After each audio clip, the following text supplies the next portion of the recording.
우울증 바로 알기. 어떤 사람이든 살아가면서 우울한 감정을 한 번도 느껴보지 않은 사람은 없습니다. 그렇다면 우리 모두는 우울증 환자인 걸까요?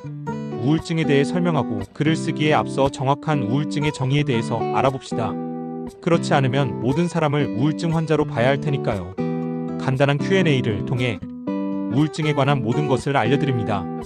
도대체 우울증은 뭔가요? 정확히 표현하자면 우울증이라는 단어는 잘못된 질병의 명칭입니다.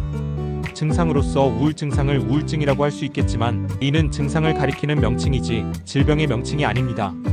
진짜 우울증은 질병인 우울장애에서 보이는 다양한 증상 중 하나일 뿐이며 질병 자체는 아닙니다. 반대로 우울 증상은 우울장애뿐만 아니라 불안장애, 적응장애를 비롯해 다양한 정신장애뿐만 아니라 신체 질환에서도 심지어 질환이 없는 일상생활에서도 일시적으로도 나타날 수 있는 아주 흔하고 비특이적인 증상입니다.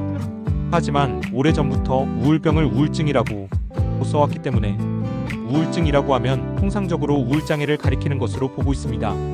질환으로서 우울장애는 우울 증상뿐 아니라 그 기분이 계속 지속되어야 하며 의욕 감소, 식욕 감소, 불면, 불안, 만성 피로, 무가치감, 사고력, 깡패, 자살 사고 등의 증상이 일부 혹은 전부가 2주 이상 지속될 때를 정의하고 있으며 이를 확인하기 위한 자가 점검 테스트도 있습니다. 그럼 저는 치료받아야 하나요? 치료의 시기. 이 모든 우울 증상에 정신건강의학적 치료와 도움이 필요한 것은 아닙니다.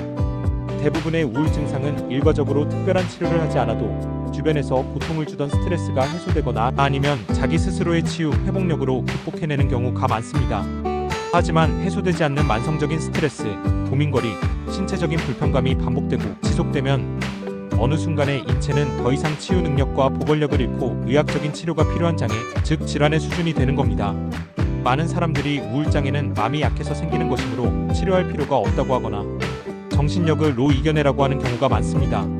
하지만 오히려 치료 시기를 늦추거나 거부함으로써 많은 사람들이 쉽게 치료할 수 있는 병을 더 키우고 치료가 어렵게 되는 경우가 많고 심한 경우 우울장애로 인해 되돌릴 수 없는 사고로 이어지는 경우도 많습니다. 또 심한 우울장애 환자일수록 스스로 도움이 필요하지 않다고 생각해 치료를 요청하지 않고 방치되는 경우가 많습니다. 과연 치료를 필요로 하는 수준의 우울 증상을 어디까지로 봐야 하는지는 전문가의 소견이 아니면 정확히 판단하기 어려운 경우가 많습니다. 다만 개인적인 오랜 치료 경험과 전문가적인 시각로서 제안하고 싶은 기준은 우울감과 함께 수면장애, 식욕장애가 눈에 띄는 정도로 나타난다거나 자살 생각 충동이 반복적, 구체적으로 나타난다면 지체 말고 전문가를 찾으시기를 권합니다. 아무리 증상이 모호해도 상기 두 증상은 비전문가도 쉽게 알아차릴 수 있으며 이 증상들은 이미 우울장애가 중등도 이상으로 신체 균형에 저해를 오랜 동안 몸을 망가뜨렸다는 증거가 가져왔을 때 나타나는 경우가 많기 때문입니다.